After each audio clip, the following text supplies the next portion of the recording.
የዘንድሮ የሐጅ ዋጋ 740 ሺህ ብር መሆኑን የፌዴራል መጅሊስ አስታወቀ። የሱልጣን አሊ ሚራህ ሐንፍሬ መስጂድ በይፋ መመረቁ ተገለጸ። በኡስታዝ አቡበክር አህመድ አስተባባሪነት ከሙስሊም ኤድ በተገኘ ድጋፍ ከ211 ሚሊዮን ብር በላይ የሚያወጡ የሕክምና ግብዓቶች ለ5 ሆስፒታሎች ድጋፍ መደረጉ ተገለጸ።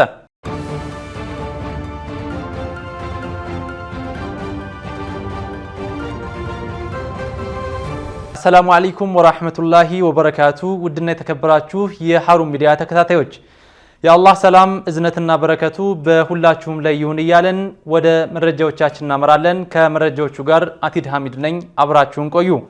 የዘንድሮ የሐጅ ጉዞ ዋጋ 740 ሺህ ብር መሆኑን የኢትዮጵያ እስልምና ጉዳዮች ጠቅላይ ምክር ቤት ገለጸ። የኢትዮጵያ እስልምና ጉዳዮች ጠቅላይ ምክር ቤት የዘንድሮ ዓመት የሐጅ ዋጋ 740 ሺህ ብር መሆኑን ባሳለፍነው ሰኞ ህዳር 22 2018 ዓመተ ልደት በሰጠው መግለጫ ላይ አስታውቋል። ምክር ቤቱ አያይዞም የሐጅ ምዝገባ መጀመሩንም ይፋ ማድረጉ ተገልጿል። የፌዴራል መጅሊሱ በመግለጫው በውጭ ምንዛሬ አምና ከነበረው 4921 ዶላር ወደ 4228 ዶላር ዝቅ መደረጉን ገልጿል ሲል የዘገበው ሚንበር ቲቪ ሲሆን በብር ተመን ላይ ጭማሪ መታየቱን በመግለጽ ይህ የተከሰተው ከብር የመግዛት አቅም መዳከም ጋር የተገናኘ መሆኑን መግለጫው አስታውቋል። ምዕመናን ምዝገባውን ከጥር 18 2018 በፊት እንዲያጠናቅቁ ያሳሰበው ጠቅላይ ምክር ቤቱ የሳውዲ አረቢያ ሐጅና የጤና ሚኒስቴር በጋራ ባወጡት መመሪያ መሰረት የሁጃጆች ጤንነት የሚያሳይ የምስክር ወረቀት አግባብነት ካላቸው የጤና ተቋማት ማቅረብ እንደሚጠበቅባቸውም ገልጿል። ጠቅላይ ምክር ቤቱ ባሳለፍነው ዓመት ለሐጅ የሚከፈለው ተመን 625 ሺህ እንደነበር ይታወሳል። በጠቅላይ ምክር ቤቱ ባለፈው ዓመት ለሐጅ የሚከፈለው ተመን 625 ሺህ ብር እንደነበር የሚታወስ ሲሆን በዘንድሮ ዓመት የ115 ሺህ ብር ልዩነት የታየበት መሆኑም ተገልጿል። የፉሪ ክፍለ ከተማ መጅሊስ ከሐላል የወጣቶች የወቅፍና የበጎ አድራጎት ማህበር ጋር በመተባበር ወጣቶች ላይ ያተኮረ ስልጠና መስጠቱ ተገለጸ። በሸገር ከተማ አስተዳደር የፉሪ ክፍለ ከተማ እስልምና ጉዳዮች ምክር ቤት ከሐላል የወጣቶች የወቅፍና የበጎ አድራጎት ማህበራት ጋር በመተባበር ወጣቶች ላይ ያተኮረ የራስን ማነጽ ወይም ሊደርሺፕ ስልጠና ፉሪ በሚገኘው ኤቨረስት አካዳሚ አዳራሽ ተሰጥቷል። በመርሃ ግብሩ ላይ የፌዴራል፣ የአዲስ አበባ፣ የኦሮሚያ፣ የሸገርና የፉሪ መጅሊስ አመራሮች፣ ኡስታዞች፣ ወጣቶችና በርካታ ጥሪ የተደረገላቸው እንግዶች መገኘታቸው ተገልጿል። ኡስታዝ አህመዲን ጀበል ንቁ ተጽዕኖ ፈጣሪና ተምሳሌታዊ ወጣት በሚል ርዕስ ሰፊና ለወጣቶች ጠቃሚ ስልጠና ሰጥቷል። ኡስታዝ ሱፊያን ኡስማን ራስን መገንባት በሚል ርዕስ ላይ በተለይ የወጣቶች ህይወት ላይ የሚያተኩር ሰፊ ስልጠና ሰጥተዋል። የፉሪ ክፍለ ከተማ እስልምና ጉዳዮች ምክር ቤት ከወጣቶች ጋር የተያያዙ በርካታ እቅዶች እንዳሉት የተገለጸ ሲሆን መሰል ስራዎችንም አጠናክሮ እንደሚቀጥል ተመላክቷል። በመርሃ ግብሩ ላይ ስልጠናው ለሰጡት ኡስታዞችና ይህንን ዝግጅት ከፉሪ መጅሊስ ጋር በመተባበር ላዘጋጀው ሐላል የወጣቶች የወቅፍና የበጎ አድራጎት ማህበር የምስጋና ሰርተፍኬት ተበርክቶላቸዋል። የሱልጣን አሊ ሚራህ ሐንፍሬ መስጂድ በይፋ ተመረቀ። በአፋር ክልል አሳይታ ከተማ የተገነባው የሱልጣን አሊ ሚራህ ሐንፍሬ መስጂድ ባሳለፍነው ሰኞ ህዳር 22 2018 ዓመተ ልደት በይፋ መመረቁ ተገልጿል። ለረጅም ዓመታት በተለያዩ ምክንያቶች ግንባታው ተስተጓጉሎ የነበረው የሱልጣን አሊ ሚራህ መስጂድ ከ30 ዓመታት በኋላ ነው ግንባታው ለመጠናቀቅ መብቃቱ የተገለጸው።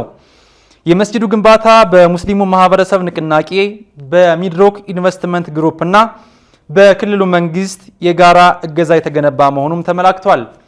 የሱልጣን አሊ ሚራህ ሐንፍሬ መስጂድ የክልሉ መንግስት ባዘጋጀው መርሃ ግብር መሰረት ታላላቅ ዑለሞች፣ የመንግስት የሥራ ኃላፊዎችና ጥሪ የተደረገላቸው እንግዶች በተገኙበት በደማቅ ሁኔታ ተመርቋል።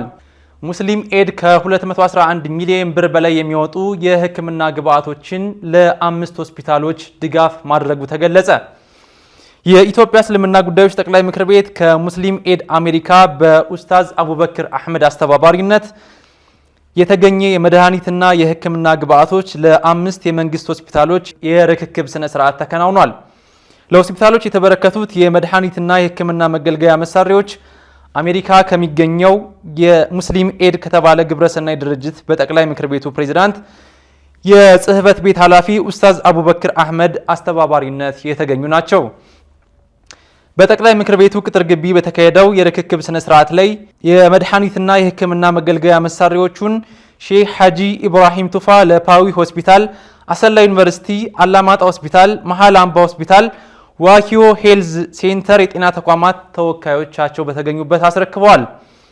ሼህ ሐጂ በርክክቡ ስነ ስርዓት ላይ ድጋፉን ያደረጉትና በሂደቱ ላይ አስተዋጽኦ የነበራቸው ግለሰቦችን፣ መንግስታዊና መንግስታዊ ያልሆኑ ተቋማትን አመስግነዋል። ሼህ ሐጂ መድኃኒቶቹ፣ ግብአቶቹ ለታለመላቸው ዓላማ እንዲውሉ የጤና ሚኒስቴር ጥብቅ ቁጥጥር ሊያደርግ እንደሚገባ አንስተዋል። በኢፌድሪ ጤና ሚኒስቴር ሚኒስቴር ዴኤታ ወይዘሮ ፍሬህይወት አበበ መንግስት የጤና አገልግሎቱን እያሰፋ መሆኑን ተናግረው ድጋፉ እየተሰጠ ያለውን አገልግሎት እንደሚያግዝም ጠቅሰዋል።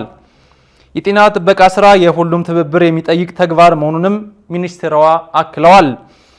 በመጨረሻም የመድኃኒትና የሕክምና ቁሳቁስ ሀገር ቤት እንዲገባ ሚና ለነበራቸው መንግስታዊና መንግስታዊ ላልሆኑ ተቋማትና ግለሰቦች የሰርተፊኬት ሽልማት ተበርክቶላቸዋል።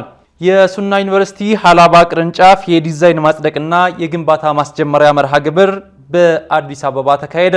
በካሳንቺስ ሌግዠሪ ሆቴል በተካሄደው የዲዛይን ማጽደቅና የግንባታ ማስጀመሪያ መርሃ ግብር ፕሮጀክት ላይ ከወረቀት ባለፈ ወደ ተጨባጭ ምዕራፍ መሸጋገሩን አብስሯል ተብሏል። የሱና ዩኒቨርሲቲ መስራች ዶክተር ሼህ መሐመድ ሐሚዲን ይህ ፕሮጀክት የዩኒቨርሲቲ ግንባታ ብቻ ሳይሆን ለአካባቢው ወጣቶችና ለሀገሪቱ የትምህርት ጥራት የሚደረግ እምነትን መሰረት ያደረገ ልማት ነው ሲሉም ተናግረዋል። አክለውም ይህ እንዲሳካ ከመጀመሪያው ጀምሮ ድጋፍ ያደረገልን የሀላባ ዞን አስተዳደርን እናመሰግናለን ብለዋል። ለሀላባ ዞን ህብረተሰብም የእንኳን ደስ አላችሁ መልእክት ያስተላልፈው ትልቅ የእውቀት ማዕከል ይሆናል የሚል እምነታቸውንም ገልጸዋል። ሱና ዩኒቨርሲቲ ተግባራዊና ተደራሽ የሆኑ ትምህርቶችን በመስጠት ችግር ፈቺ ምርምሮችን በመስራትና ተጽዕኖ ፈጣሪ የሆኑ የማህበረሰብ አገልግሎቶችን በመከወን ግለሰቦችንና ተቋማትን የማብቃት ስራ ለመስራት ማቀዱንም ተናግረዋል። በሀላባ ዞን ለሱና ዩኒቨርሲቲ ግንባታ ሙስሊሙ ማህበረሰብ ድጋፍ እንዲያደርግም ጥሪ ቀርቧል። በዝግጅቱ ላይ የኢትዮጵያ እስልምና ጉዳዮች ጠቅላይ ምክር ቤት ፕሬዝዳንት ሼህ ሐጂ ኢብራሂም ቱፋ፣ የአዲስ አበባ እስልምና ጉዳዮች ከፍተኛ ምክር ቤት ፕሬዝዳንት ሼህ ሱልጣን አማን፣ የኦሮሚያ እስልምና ጉዳዮች ከፍተኛ ምክር ቤት ፕሬዝዳንት ኡስታዝ ጋሊ ሙክታር፣ የማዕከላዊ ኢትዮጵያ ክልል መጅሊስ ፕሬዝዳንት ኢማም ሐጅ አብዱል ሐዲ አህመድ፣ የሀላባ ዞን ዋና አስተዳዳሪ አቶ ሙህዲን ሁሴን፣ ዑለማዎች፣ ጥሪ የተደረገላቸው እንግዶችና በርካታ እንግዶች ተገኝተዋል። ቢላሉል ሐበሽ በቀጣይ ለመስራት ያቀዳቸውን 3 ታላላቅ ፕሮጀክቶች ይፋ አደረገ። ቢላሉል ሐበሽ የልማትና መረዳጃ ድር በቀጣይ ሊያከናውናቸው ያሰባቸውን 3 ታላላቅ ፕሮጀክቶችን በሚሊኒየም አዳራሽ ይፋ አድርጓል። ላለፉት 25 ዓመታት የተለያዩ የበጎነት ስራዎችን በመስራት የሚታወቀው ቢላሉል ሐበሺ ልዩ ዝግጅቱን በሚሊኒየም አዳራሽ አካሂዷል። ቢላሉል ሐበሺ በቀጣይ ሊሰራቸው ያሰባቸውን 3 ፕሮጀክቶች ኢስላማዊ ሙዚየምና የምርምር ማዕከል፣ የቴክኒክና ሙያ ስልጠናና የወጣቶች ልህቀት ማዕከል እንዲሁም ሁለገብ የእናቶችና የህፃናት ሆስፒታል ለመገንባት ማቀዱንም ገልጿል። በመላው ዓለም የምትገኙ ነዋሪዎችም የቢላሉል ሐበሺ የልማትና መረዳጃ ድር እቅድ እንዲሳካ በቀጣይ የሚካሄዱ የገቢ ማሰባሰቢያ መርሃ ግብሮች ላይ እንዲሳተፉም ጥሪ አቅርቧል። በዝግጅቱ ላይ የጠቅላይ ምክር ቤቱ ፕሬዝዳንት ሼህ ሐጂ ኢብራሂም ቱፋን ጨምሮ የመጅሊስ ከፍተኛ አመራሮች፣ ዑለማዎች፣ ኡስታዞችና የሴቶችና ማህበራዊ ጉዳይ ሚኒስቴር ዴኤታ ክብርት ሁርያ አሊ፣ የመንግስት የሥራ ኃላፊዎችና ጥሪ የተደረገላቸው እንግዶች ተገኝተዋል።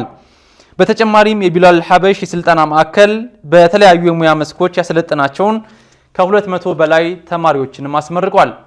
ክብራትና ክብራን የሀሩን ሚዲያ ተከታታዮች እየተከታተላችሁት የምትገኙት ሀሩን መረጃችን ነው። አሁን ደግሞ ከውጭ ምንጮች ወዳገኘናቸው መረጃዎች እናመራለን።